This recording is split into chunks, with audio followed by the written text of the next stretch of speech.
いな。おい、そこの作業員。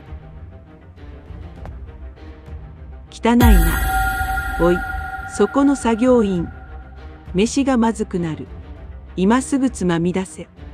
一世一代の顔合わせの席で、私を待ち受けていたのは温かい歓迎ではなく、吐き捨てられるような罵倒でした。娘の晴れ舞台に、泥だらけの作業着で現れた私が悪いのでしょうか。嵐の中、命がけで木を守り抜いた証のこの泥が、彼らにはゴミにしか見えないようです。最愛の娘さえも、そんな親を持つ女と値踏みされ、足毛にされました。悔しくて、情けなくて、握りしめた拳が震えます。金と地位に溺れたこの連中に、私たちの何がわかるというのでしょうか。しかし、その時です。松本先生、佐賀いたしましたぞ。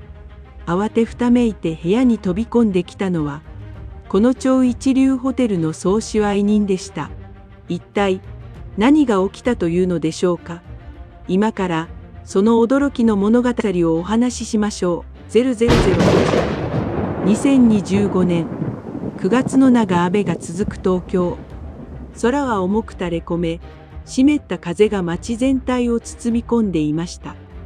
港区にある古い名家の庭園改修現場では、激しい雨音に混じって、男たちの怒号にも似た掛け声が飛び交っていました。地面はぬかるみ、足を取られるほどの泥の海と化しています。その中心で、ひときわ大きな声を張り上げている男がいました。松本健三、65歳。日本を代表する造園の匠であり、松本造園の親方です。彼の視線の先には、樹齢300年を超える巨大な黒松、下流の松が強風にあおられ、今にも根こそぎ倒れそうに悲鳴を上げていました。おい、3番のワイヤーが緩んでるぞ。もっと張れ。この松は、この家の守り神だ。絶対に折らせるな。健三の指示は的確でしたが、彼自身もまた、安全な場所で指揮を執るような男ではありませんでした。彼は若い職人たちを押しのけ、自ら泥水の中に膝をつき、太い幹に体を寄せました。荒縄を握りしめる節くれだった手には、40年以上、土と木と向き合ってきた歴史が刻まれています。作業着はすでに泥で変色し、灰色だった日課ポッカは黒く重く垂れ下がっていました。雨は容赦なく彼の方を叩きつけます。しかし、健三の目は一点の曇りもなく、ただ目の前の胸を守ることだけに注がれていました。彼にとって庭木一本は、ただの商品ではなく、顧客の歴史そのものであり、それを守り抜くことこそが職人の義理であり誇りだったのです。親方、もう時間が、今日は娘さんの、弟子の一人が叫びました。その言葉に、健三ははっと我に返りました。今日は、一人娘である桜の婚約者の家族との顔合わせの日でした。都内でを指折りの超一流ホテルザミナトオリエンタルのレストランで午後7時から始まる予定です。腕時計を見ると時刻はすでに午後6時を回っていました。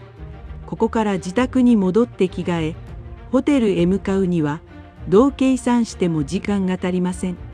しかし目の前の松はあと少しの補強が必要でした。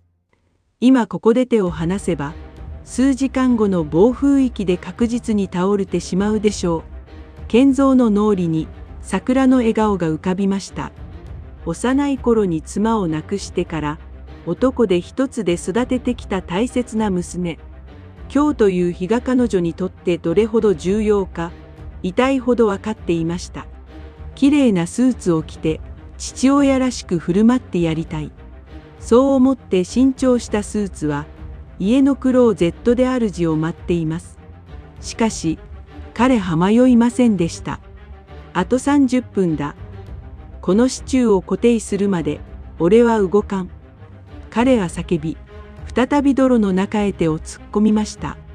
それは父親としての対面よりも職人としての責任を選んだ瞬間でした。いや、あるいは彼の中で誠実に仕事を全うすることこそが娘に恥じない生き方だと信じていたのかもしれません。作業が終わったのは午後6時45分。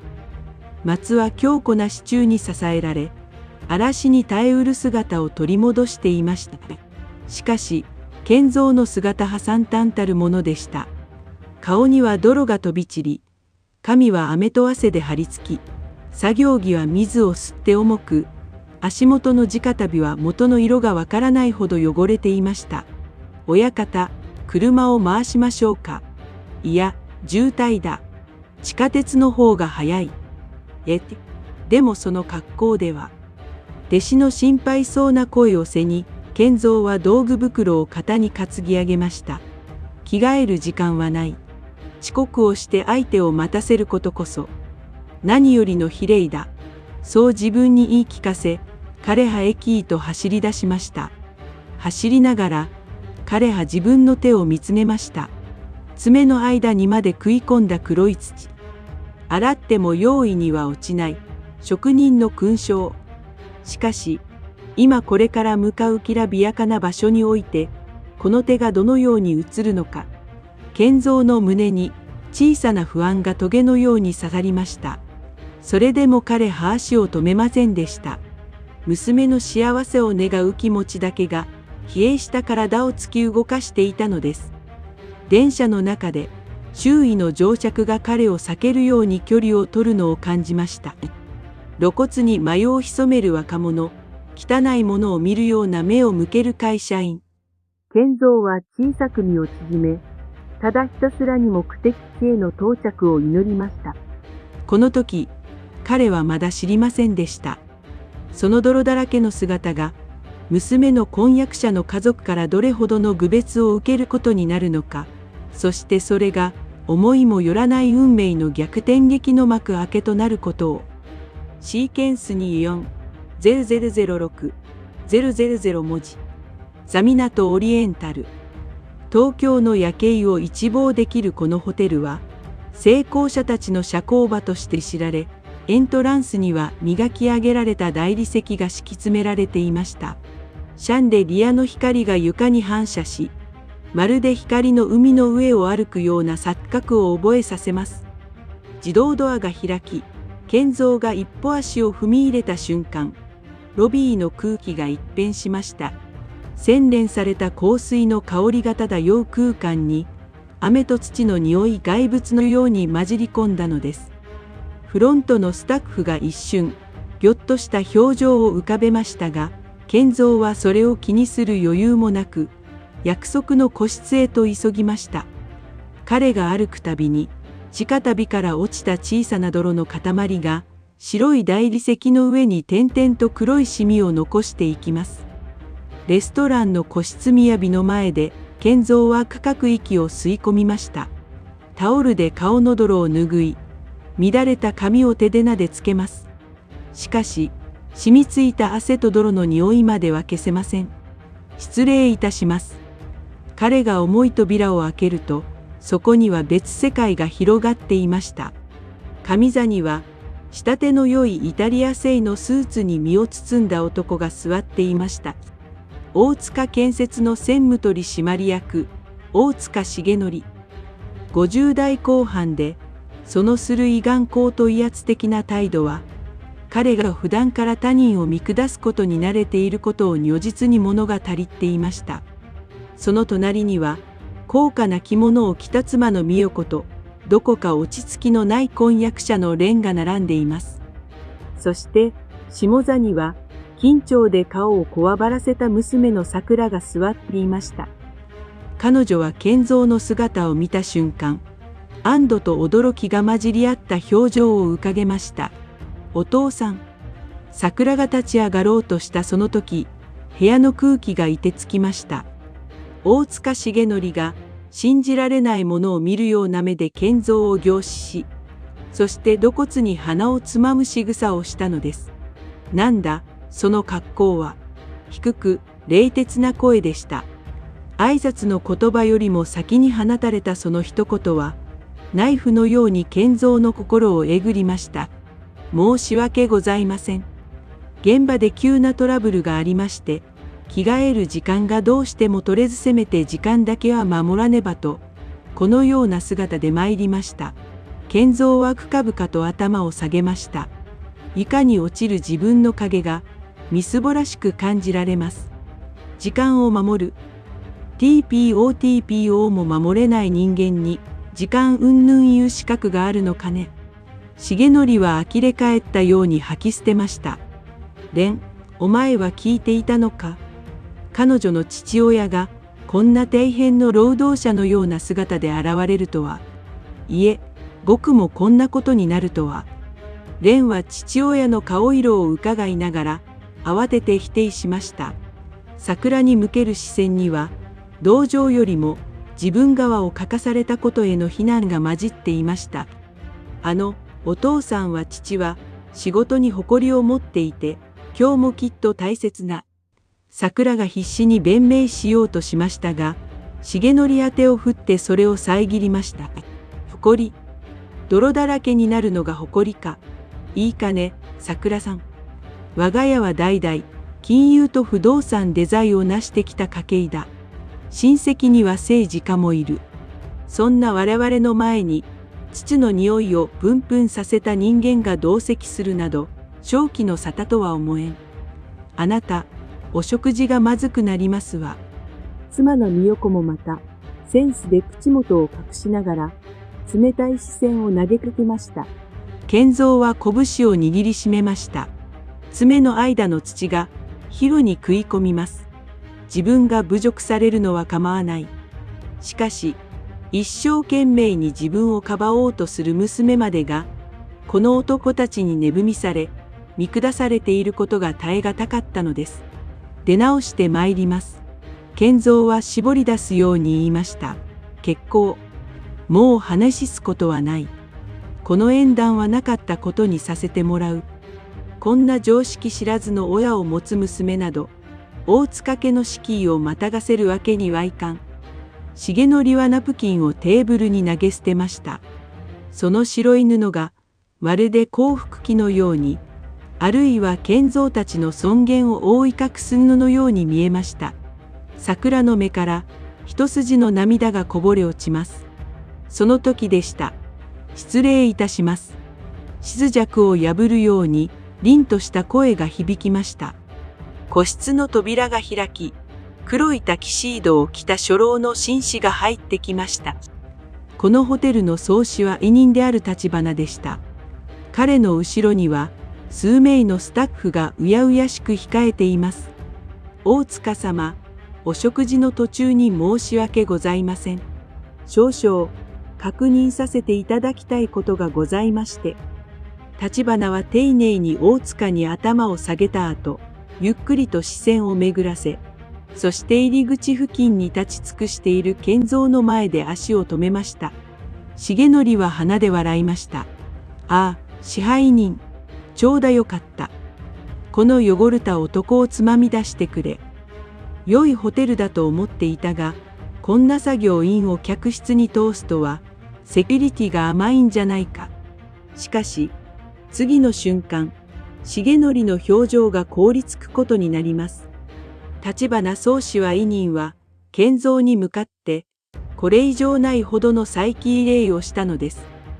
腰を45度により、深々と頭を下げるその姿は、まるで皇族を迎えるかのようでした。松本先生、ようこそお越しくださいました。本日は、我々のようなもののために、あのような悪天候の中、我流の松をお守りいただき、心より感謝申し上げます。重則な声が裏返りました。橘は頭を上げ、温かい眼差しで健三を見つめました。先ほど、現場の責任者から連絡が入りました。倒壊寸前だったあの松を、先生がお自ら泥にまみれて支え続けてくださったと。おかげさまで、当ホテルのシンボルである庭園は守られました。着替えもされずにこちらへ急がれたとのこと。その職人魂にスタッフ一同感類いたしております。部屋の中が打って変わって静まり返りました。重則白痴を半開きにしたまま賢三と支配人を交互に見ています。松本先生、ただの植木屋ではないのか。立花は爪や要で重則を一別し、静かに言い放ちました。お客様、ご存知ありませんでしたか。松本先生は現代の名工として国から表彰され、この座港オリエンタルの日本庭園をはじめ、京都の迎賓館の庭も手がけられた日本一の庭師でいらっしゃいます。私どもにとっては決して足を向けて寝られない大恩人です。その言葉は重則が築き上げてきたプライドという薄っぺらい壁を粉々に打ち砕くに十分な威力を持っていました。泥だらけの作業着が突如として勲章の衣に見え始めた瞬間でした。部屋の空気はまるで真空になったかのように重く、そして静まり返っていました。ただ窓の外を叩く雨音だけが気まずい沈黙を埋めるように響いています。大塚重則の顔は赤から青、そして土毛色へと目まぐるしく変わっていきました。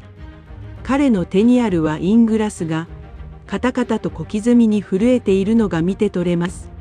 現代の名工、この男がいや松本様が。重則の声は先ほどまでの威厳を失い、枯れた枝が擦れ合うような音を立てました。彼の脳内で計算機が激しく音を立てて弾き出した答えは絶望の2文字でした。彼が経営する建設会社にとって通称からも表彰されるような現代の名工とのコネクションは喉から手が出るほど欲しいものです。公共事業の入札においてこれほど強力なカードはありません。それをあろうことか底辺の労働者と呼び泥のような扱いをしてしまったのです。立花宗氏は委任は依然として穏やかな微笑をたたえたまま、しかしその目の奥には絶対エイドの冷たさを宿して重則を見下ろしていました。さようでございます。松本先生はただ技術が優れているだけではありません。そのお人柄、仕事に対する真摯な姿勢は業界を超えて多くの財界人から尊敬を集めておられます。私どもホテルにとってもVIP 中の VIP なのです。立花はそう言うと懐から真っ白なシルクのハンカチを取り出しました。そしてためらうことなく賢三のもとへ歩み寄ると作業着の肩についた泥をそっと拭い始めたのです。立花さん、よしてくれ、汚れる。賢三が慌てて止めようとしましたが、立花は首を横に振りました。いいえ、先生。これは名誉ある泥です。私どものホテルを守ってくださった証ですから。その光景は、高価なスーツを着飾った大塚一家の薄っぺらさを残酷なまでに浮き彫りにしました。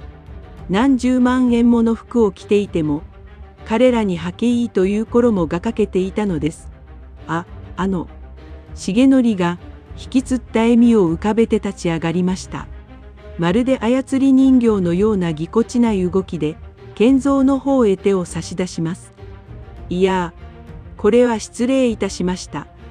まさか、有名な松本造園の親方だとは存じ上げずいや、私としたことが目が曇っておりました。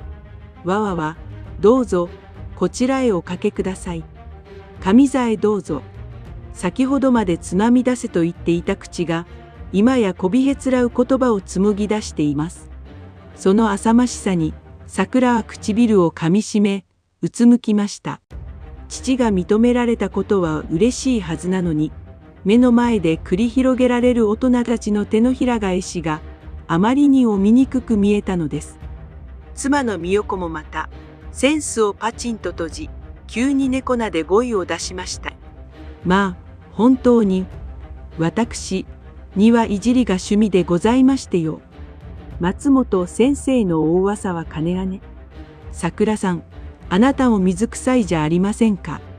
お父様がこれほど立派な方だと、事前におっしゃってくだされば。桜は顔を上げ、美代子を見つめました。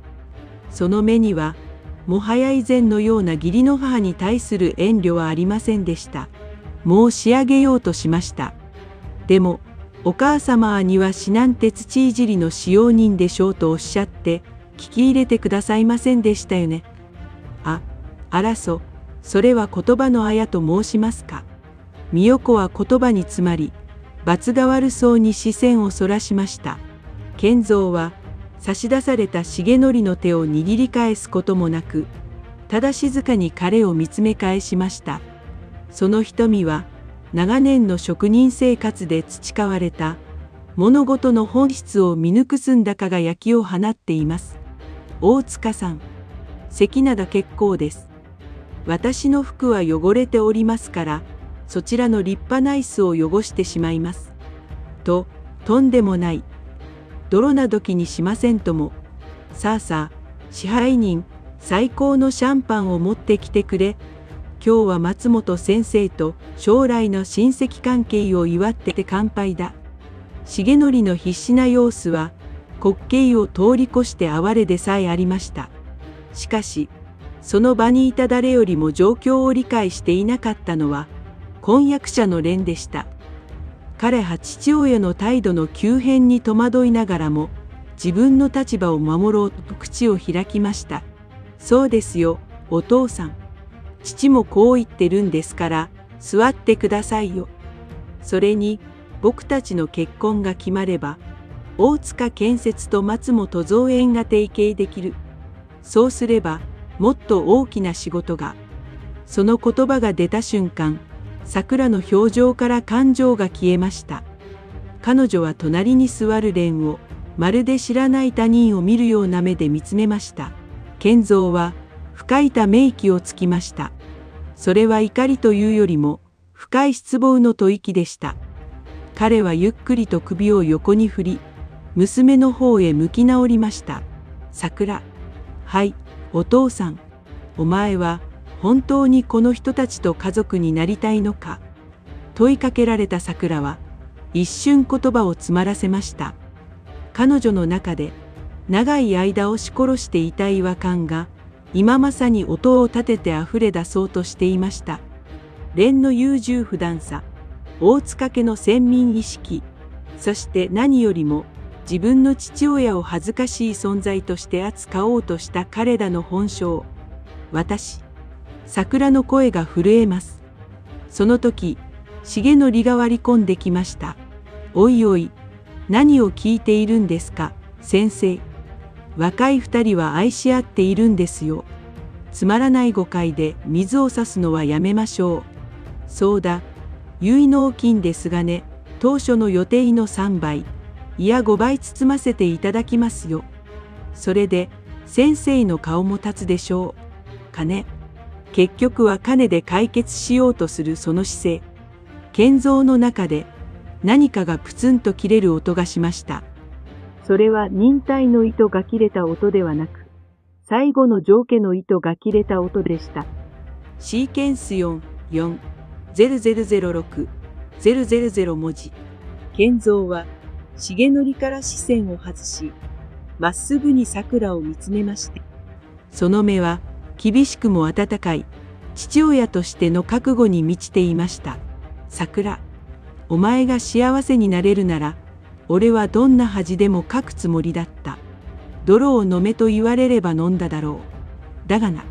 賢三の声が静かな怒りを帯びて響き渡りました。人の価値を着ている服や金でしか測れない人間に、俺の大切な娘はやれない。その一言は、雷鳴のように部屋の空気を引き裂きました。松本さん、落ち着いてください。5倍ですよ。それに、これからの御社の事業展開を考えても。重則が慌ててすがろうとしましたが、賢三は毅然としてそれを拒絶しました。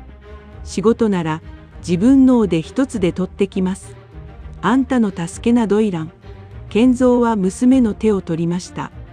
その手はゴツゴツとしていて、父の匂いがしましたが、桜には世界で一番温かく、頼りになる手でした。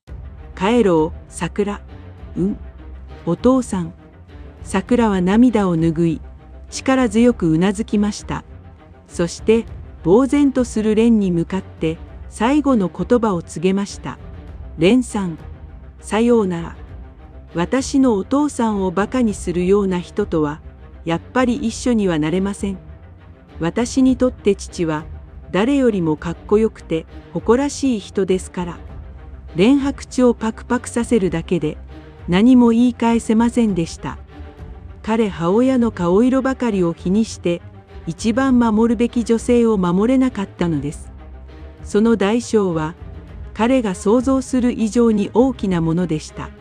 賢三と桜がキビスを返して扉へ向かうと、立花総支配人がさっと扉を開け、再び深々と頭を下げました。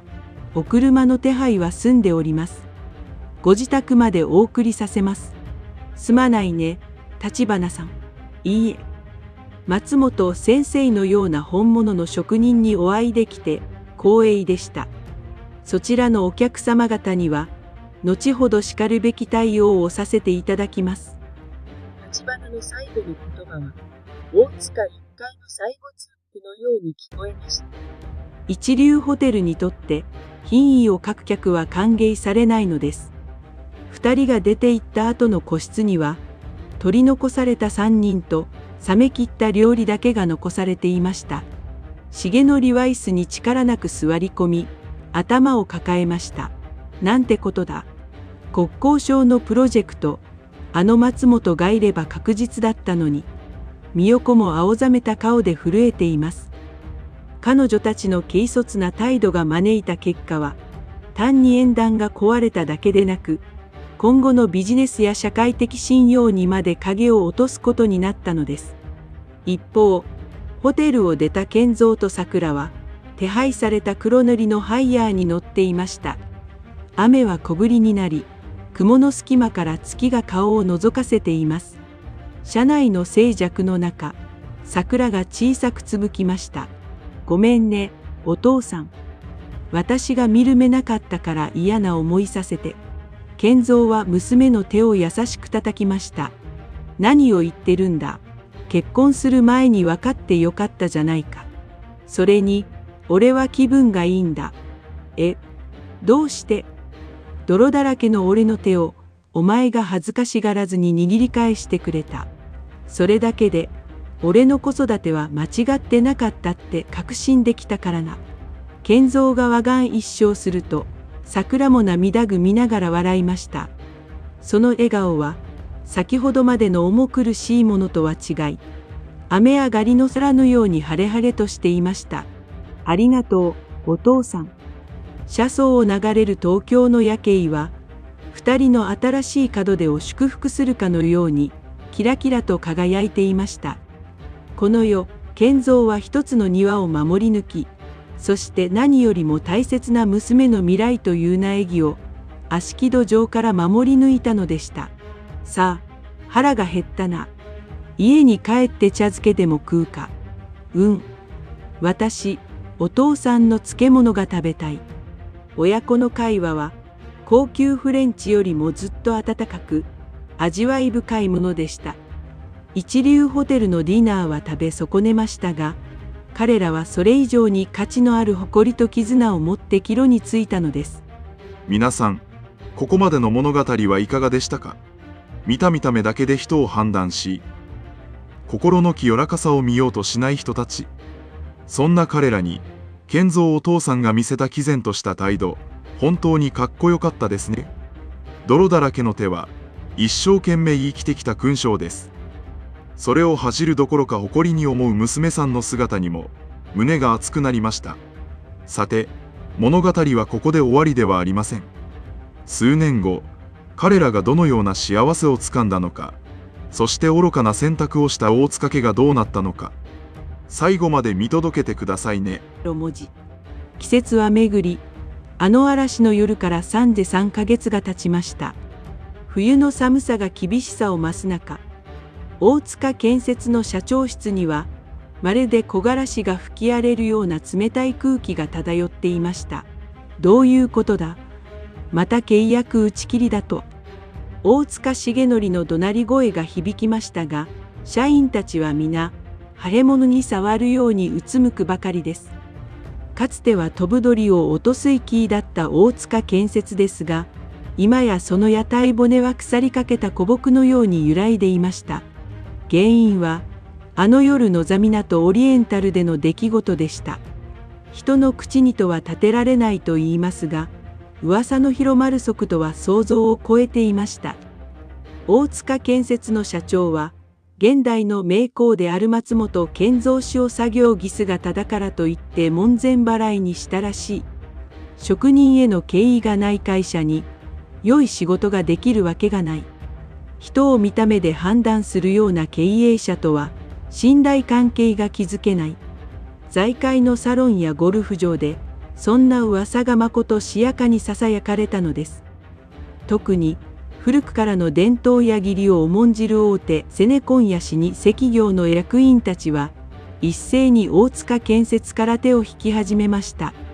松本健三という男が長年の実直な仕事を通じて築き上げてきた信用という根は重則が想像していたよりもはるかに深く広く業界全体に張り巡らされていたのです。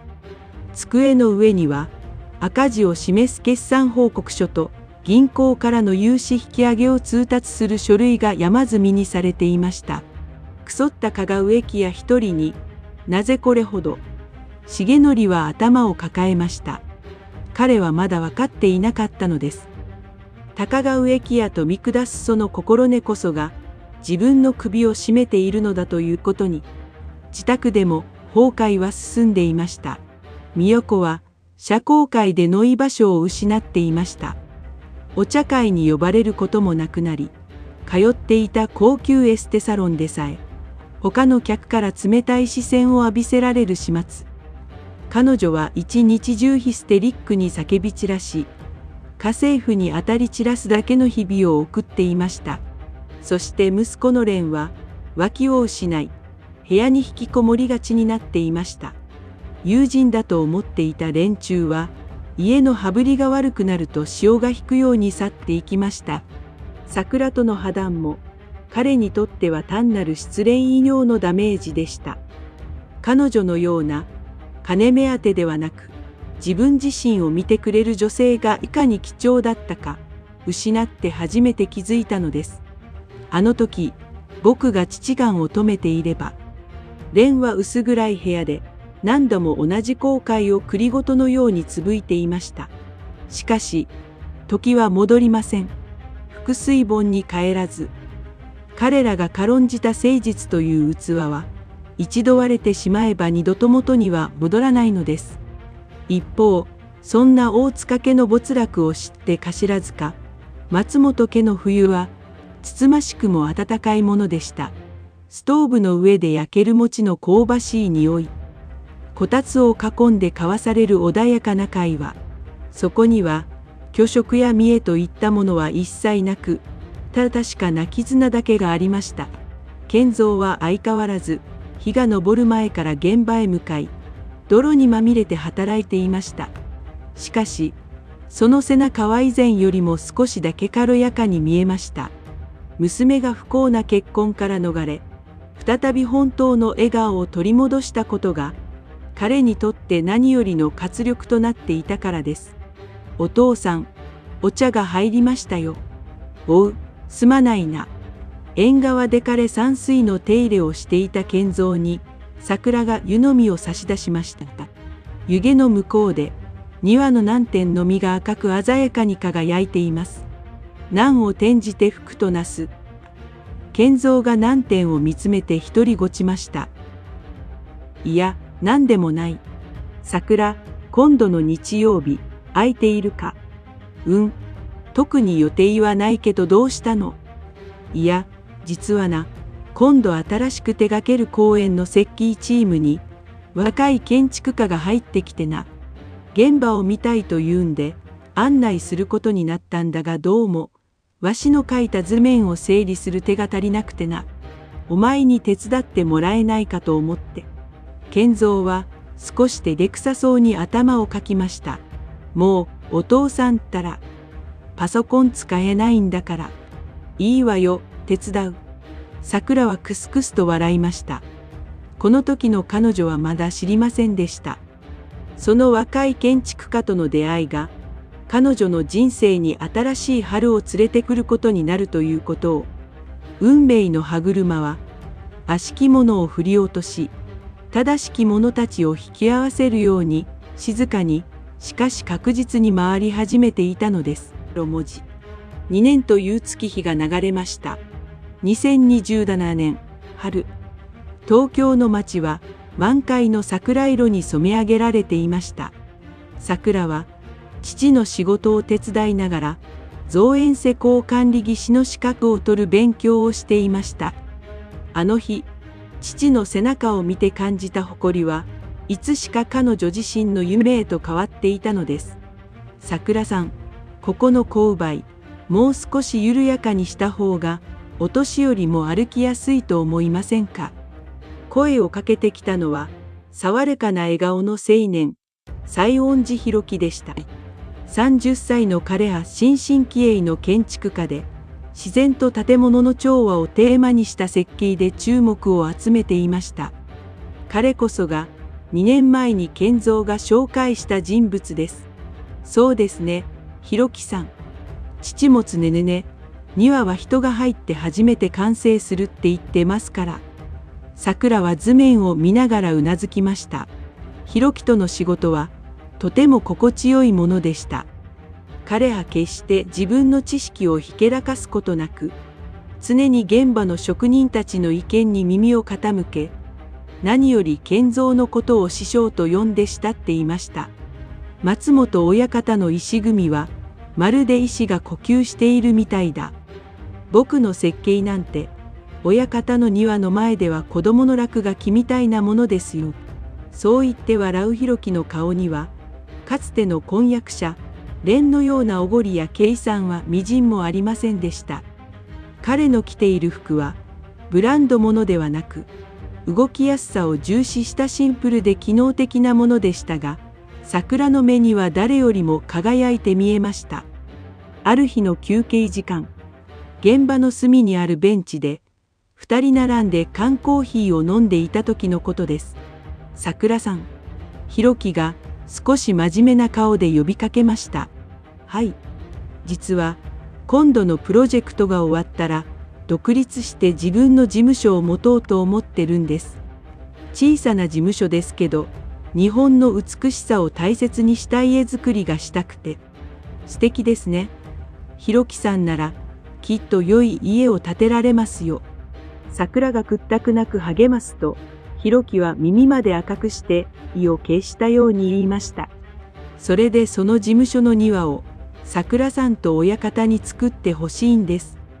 いえ、仕事としてだけじゃなくこれからの僕の人生という庭も桜さんと一緒に作っていきたい。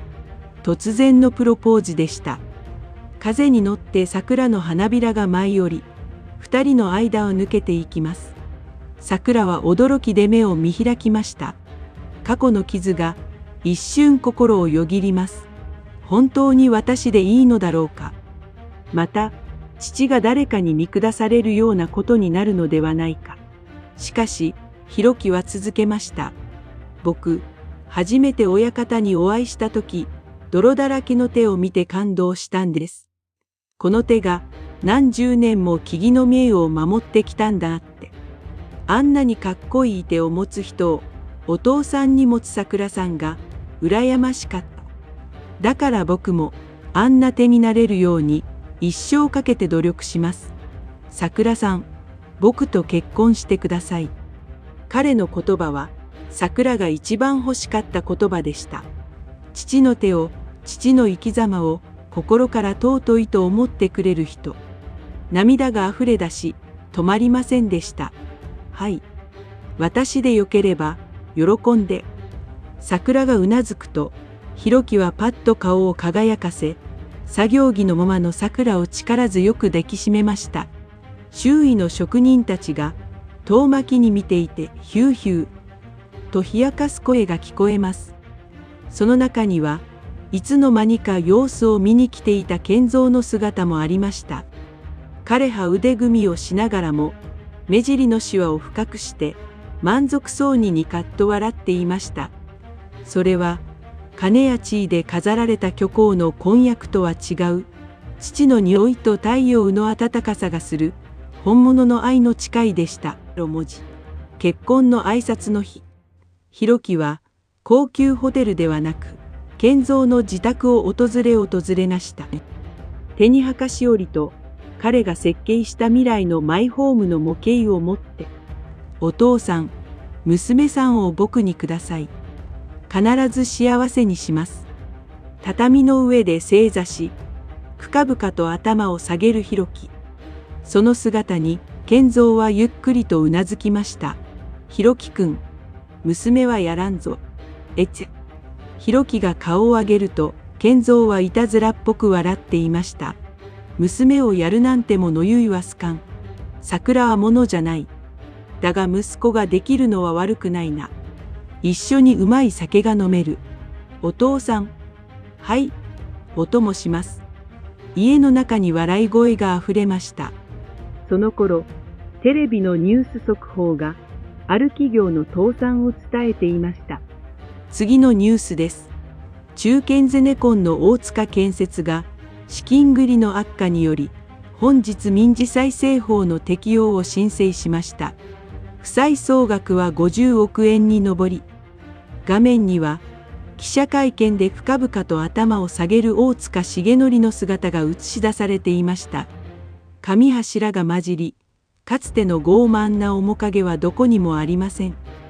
やつれ果てたその顔は、映画を極めた男の末路としてはあまりにも哀れなものでした。桜はちらりと画面を見ましたが、すぐに視線を外し、目の前の幸せな食卓に目を向けました。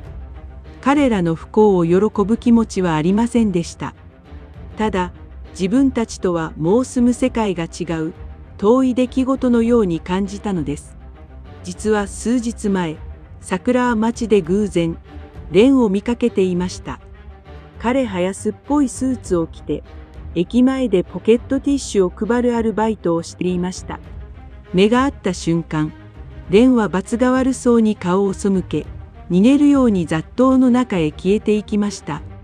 かつては底辺と見下していた労働さえも、今の彼には生きるための必死な手段となっていたのです。因果応報と言ってしまえばそれまでですが、桜はそこに人生の皮肉と誠実に生きることの重みを感じずにはいられませんでした。桜、どうした？橋が止まってるぞ。ひろきに声をかけられ、桜は我に返りました。なんでもない。ただ、今がとても幸せだなって思って。何言ってるんだ。幸せになるのはこれからだろ。ひろきが焼け魚の実をほぐして、桜の茶碗に乗せてくれます。そうだぞ、桜。ひろきくんはな、お前のために新居の庭に桜の木を植えたいと言い出してな。今、一番いい苗木を二人で探しているところなんだ。賢三が嬉しそうに明かしました。そうなの。お父さん、それはサプライズにしようと。夫、いかん。口が滑った。赤くなるひろきと豪快に笑う賢三。温かい笑い声が古い日本家屋の梁に響き渡ります。外では春の雨が静かに降り始めていましたが、それは以前のような冷たい雨ではなく、大地を潤し、新しい命を育むための慈しみの雨でした。悪意と虚栄で築かれた砂の城は崩れ去り、誠実と愛で耕された土には、確かな幸福の種が芽吹いていたのです。そして迎えた結婚式の当日、式場に選ばれたのは、やはりあの座港オリエンタルの日本庭園でした。これは、立花宗主愛人からの強い申し出と、特別な計らいによるものでした。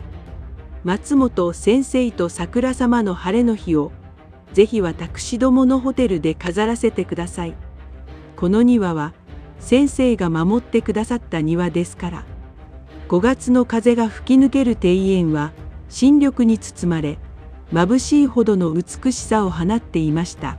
参列者の中には、広木の建築仲間や建造の弟子たち、そして橘総支配人をはじめとするホテルスタッフたちの姿もありました。皆、心からの祝福の笑顔を浮かべています。桜は、白むくに身を包み、綿帽子の下で緊張した面持ちで立っていました。その隣には、黒紋付き袴姿の建造がいます。普段の作業着とは違い、凛とした清掃姿は、まさに現代の名工にふさわしい威厳に満ちていました。しかし、その手だけは、隠しきれない職人の節くれと、土を記憶を刻んだままでした。お父さん、手、つないでいい。桜が小さくささやきました。いい年をして、甘えるな。賢三はぶっきらぼうに言いながらも、そっと娘の手を握りました。その手のぬくもりが、桜の震えを止めてくれます。厳か長学の調べとともに、新郎新婦の入場です。石畳の上を一歩一歩進むたびに、桜の脳裏には、これまでの父との思い出が走馬灯のようによみがえりました。わをなくしてから、不器用ながらも必死に弁当を作ってくれたこと、運動会に作業着のまま駆けつけてくれたこと、そして、あの雨の夜、自分の尊厳をかけて娘を守ってくれたこと。桜さん、きれいだよ。待ち受ける弘樹が、優しく手を差し出しました。賢三は、娘の手を、弘樹の若く力強い手へと託しました。